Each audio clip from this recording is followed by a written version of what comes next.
Decentralized identity, your financial data, your control. What if I told you that your identity, your bank info, your credit score, your financial history isn't actually yours? Right now, your personal and financial data is stored in databases owned by corporations, governments, and financial institutions. They decide who can access it, how it's used, and when it's shared. And every time there's a data breach, it's you who pays the price. But imagine a world where you control your identity, where your financial data lives in a secure, digital wallet protected by encryption, not corporations. A world where you decide who gets to see your data, when, and why. That world is being built right now, and it's called Decentralized Identity. In today's video, we'll explore what decentralized identity is, how it's transforming the world of finance, and why this technology could finally put you back in control of your financial life. Hey everyone, welcome back to the channel where we decode the future of money, technology, and innovation. If you're interested in how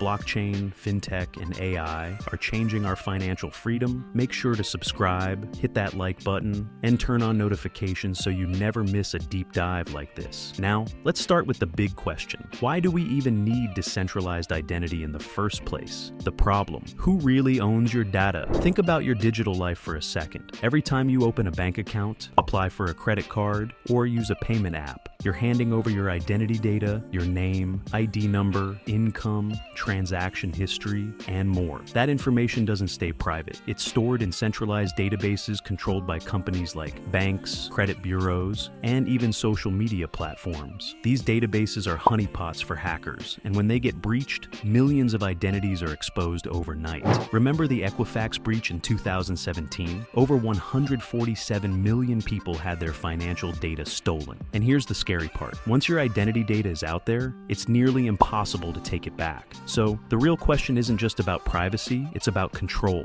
Who truly owns your financial identity? Right now, the answer is not you. What is decentralized identity? Decentralized identity, often called self-sovereign identity, SSI, is a digital identity framework built on blockchain technology that gives individuals complete ownership of their personal data. In simple terms, it means you own your data, not a company. Here's how it works. Your identity is represented by encrypted digital credentials stored securely in a digital wallet on your phone or computer. These credentials can prove who you are, your name, age, financial records, or even credit score without exposing the underlying data. When someone, like a lender or a bank, needs to verify you, you simply share a verifiable credential, a cryptographic proof, instead of giving away your raw information. This means you control what to share, with whom, and for how long. It's privacy, portability, and power all rolled into one. How it actually works. Let's break this down into a real-world example. Say you're applying for a loan. Traditionally, the bank would request your personal details, your salary slips, your credit score, and then store all that data on their own servers. With decentralized identity, here's how it changes. You have a digital wallet with verified credentials issued by trusted institutions. For example, your employer verifies your income, your bank verifies your account, and a decentralized credit network verifies your credit score.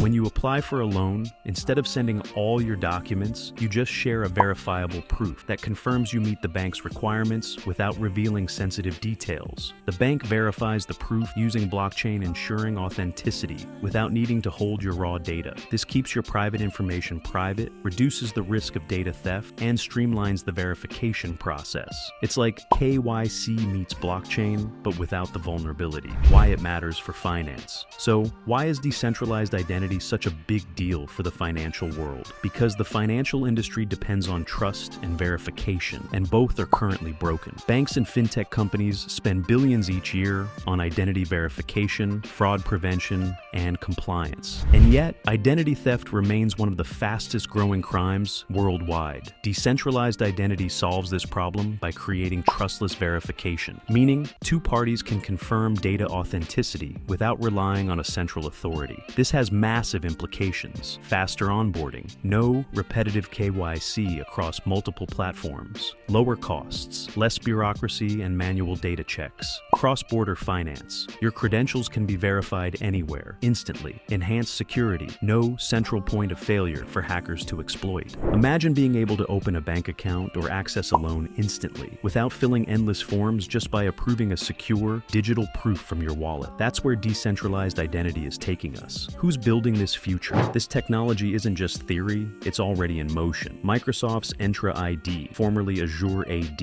is exploring decentralized identity frameworks using blockchain. IBM and Hyperledger Indy are building enterprise-level solutions for secure, verifiable credentials. WorldCoin, co-founded by Sam Altman, is experimenting with global digital IDs linked to blockchain, aiming to provide universal access to financial systems. European Union is rolling out the European Digital Identity Wallet, allowing citizens to control their personal and financial data across borders. Even global banks are testing decentralized identity to make cross-border payments faster and safer. We're witnessing a massive shift where your identity becomes a personal asset, not a corporate product. The challenge is ahead, but let's be real, it's not a perfect system yet. The challenges include regulation. Governments are still figuring out how to recognize decentralized credentials legally. Adoption. Financial institutions need to integrate this new model into their legacy systems. Security responsibility. When you control your identity, you also become responsible for protecting it. Losing your private key could mean losing access. Standardization. Different blockchain systems need to agree on universal protocols for identity verification. These challenges are slowing things down, but innovation is accelerating faster than ever. The future financial identity reimagined. The idea behind decentralized identity is simple trust without surrender. In the next 5 to 10 years, decentralized identity could become the foundation of all financial interactions. You'll be able to verify your credit score instantly without sharing personal data, prove your income to lenders in seconds, move your financial profile across platforms seamlessly without starting over every time. It's the future of a borderless financial identity, where you're no longer the product, you're the owner. And in a world increasingly built on data, that ownership could be the most valuable asset you ever hold. So, what does decentralized identity really mean for you? It means freedom, it means privacy, and most importantly, it means control. For decades, we've handed our financial data to corporations in exchange for convenience. But the next revolution in fintech isn't about creating more apps or more accounts. It's about giving you back the keys to your digital life. If you found this video insightful, don't forget to like, subscribe, and comment below. Would you trust a blockchain-based identity for your banking and finance? Thanks for watching.